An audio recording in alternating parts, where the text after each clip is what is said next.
جی السلام علیکم، کیسے ہیں آپ سب؟ امید کرتا ہوں ٹھیک ہوں گے۔ ایک شخص تھا، اس کے زندگی کے حالات کافی خراب ہو رہے تھے، ٹھیک ہے، فائنینشلی طور پر بڑا وہ جو ہے نا وہ پریشان تھا، ڈپریشن اور سٹریس کا شکار تھا وہ شخص۔ اس نے سوچا کہ کیوں نہ میں کسی فائنینشیل ایڈوائزر کے ساتھ ملوں، وہ مجھے کوئی اچھا مشورہ دے گا، وہ مجھے مشورہ دے گا تو میں زندگی کے اندر کوئی سکسیس حاصل کر سکوں گا یا اپنی ڈپریشن اور سٹریس وغیرہ جو ہے وہ کم کر سکوں گا۔ وہ ایک فیس پے کرتا ہے ایک کنسلٹنٹ سے ملنے کے لیے، فیس پے کر کے وہ ایک آفس کے اندر جاتا ہے۔ جب وہ دروازہ کھولنے لگتا ہے، اس کے ذہن کے اندر خیال آتا ہے کہ سامنے جو ہے ایک بڑی خوبصورت سی سیکٹری بیٹھی ہوگی فائنینشیل ایڈوائزر کی، اور وہ میرا جو ہے وہ استقبال کرے گی کہ آئیے سر، آپ کو میں سر سے ملوا۔ جب اس نے دروازہ کھولا تو سامنے دو دروازے تھے۔ ایک دروازے کے اوپر لکھا ہوا تھا کہ آپ ہنرمند ہیں، یعنی کہ آپ اسکلفل ہیں یا نان اسکلفل ہیں، غیر ہنرمند ہیں یا ڈگری والے۔ وہ چونکہ اس کو کوئی اسکل نہیں آتا تھا، اس نے جو ہے وہ لیفٹ والا دروازہ کھولا جہاں پر تھا ڈگری والا، اور اس دروازے کے اندر انٹر ہوا۔ آگے مزید پھر دو دروازے اس کو نظر آئے۔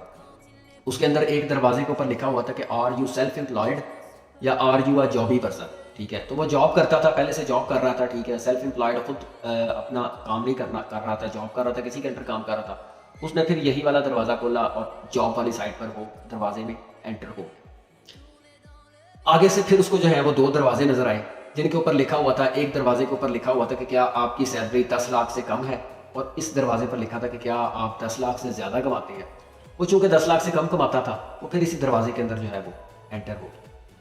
اچھا، آگے پھر جو ہے وہ جب انٹر ہوا تو آگے پھر مزید دو دروازے تھے، سیم وہی سچویشن تھی۔ دو دروازے کے اوپر ایک کے اوپر لکھا ہوا تھا کہ کیا آپ ہر مہینے کوئی کچھ سیونگ کر کے 2-3 لاکھ روپے کی، یا سال کے اندر 2-3 لاکھ روپے کی سیونگ کر کے کسی جگہ انویسٹ کرتے ہیں، ٹھیک ہے، یا پھر جو ہے وہ یہ رائٹ والا جو دروازہ تھا وہاں پر وہ تاکہ آپ کے پاس کوئی انویسٹمنٹ نہیں بچتی، کچھ بھی نہیں بچتا، اور آپ جو ہے نا وہ زیرو ہوتے ہیں at the year, end of the year آپ زیرو ہوتے ہیں۔ تو وہ سیم اس کی وہی سچویشن تھی، وہ کچھ انویسٹ نہیں کرتا تھا، اس کے پاس زیرو ہوتے تھے، اس کے پاس بچتا ہی کچھ نہیں تھا۔ وہ پھر سیم اسی رائٹ سائڈ والے دروازے کے اندر انٹر ہوتا ہے۔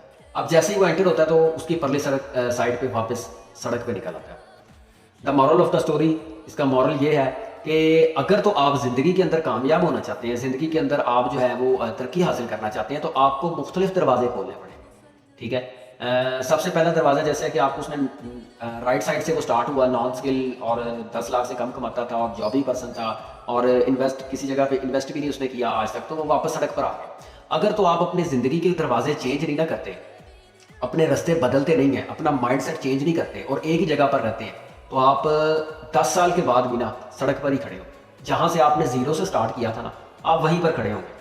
آپ بالکل بھی جو ہے نا وہ زندگی کے اندر کامیاب نہیں ہو سکیں گے۔ اگر اسی طرح چلیں گے تو ساری زندگی بھی آپ کامیاب نہیں ہو سکیں گے۔ تو ہمیں سبق یہ ملتا ہے کہ ہمیں جو ہے وہ ہمیں مختلف دروازے کھولنے چاہیے۔ اگر خواہ ہم جاب کر رہے ہیں، آج ہم اگر جاب کر رہے ہیں، آج ہم نوکری کر رہے ہیں، آج کسی کے لیے کام کر رہے ہیں، تو کل کو ہم سیلف امپلائڈ بنیں، ٹھیک ہے۔ سیلف امپلائڈ سے ہم جو ہے نا وہ اسکلز کی طرف جائیں، اسکل سیکھیں، اسکل سیکھنے کے بعد ہم 10 لاکھ روپیہ مہینہ کمانے والی سائٹ پر جائیں، پھر اس کے بعد ہم کسی جگہ پر انویسٹ کرنے والی جگہ پر جائیں، مطلب کہ اپنے دروازے چینج کریں، ٹھیک ہے۔ تو کبھی بھی ایک دروازے کے اوپر، ایک سورس آف انکم کے اوپر جو ہے نا وہ ناٹی کریں، ٹھیک ہے۔ چوہا بھی ہے جو ہے نا وہ اپنے 5 سے 6 بل بناتا ہے، اس کو پتا ہوتا ہے کہ اگر ایک بل میں سانپ گھس گیا نا تو میں دوسرے بل سے بھاگ، لیکن ہماری انسانوں کی ایسی فطرت ہے کہ ہم ابھی تک جو ہے نا وہ عقل نہیں حاصل کر سکے۔ ابھی ہم وہیں کے وہیں پر کھڑے ہیں کہ ہم نے بس نوکری کرنی ہے، 9 to 5، go to home and back, go to work and back to home, یہی سچویشن کے اندر ہے، ٹھیک ہے۔ تو دنیا کے ساتھ جو ہے، دنیا جتنا بڑا ریگولیشن آ رہا ہے اور جتنا بڑا 5 سالوں کے اندر ریگولیشن آنے والا ہے نا، تو خدا را اپنی لائف کو چینج کریں، ٹھیک ہے۔ اگر تو جاب والی سائڈ پہ ہیں تو سیلف امپلائمنٹ والی سائڈ پر جائیں، اپنی کچھ جو ہے وہ انویسٹمنٹ کسی مختلف جگہ پر کریں، ٹھیک ہے، اور اپنا نئے سورس آف انکم بنانے کی کوشش کریں، ٹھیک ہے۔ اگر تو آپ جاب میں رہیں گے اور ایک ہی جگہ پر رہیں گے، سیلف امپلائڈ ہیں تو سیلف امپلائڈ ہی رہیں گے، تو یقین مانیں آپ جو ہے نا وہ ترقی تو دور کی بات ہے، آپ اس دنیا کے اندر اسٹیبل ہی کر دیں تو بڑی بات ہے۔ تو اپنا خیال رکھیے گا، جزاک اللہ۔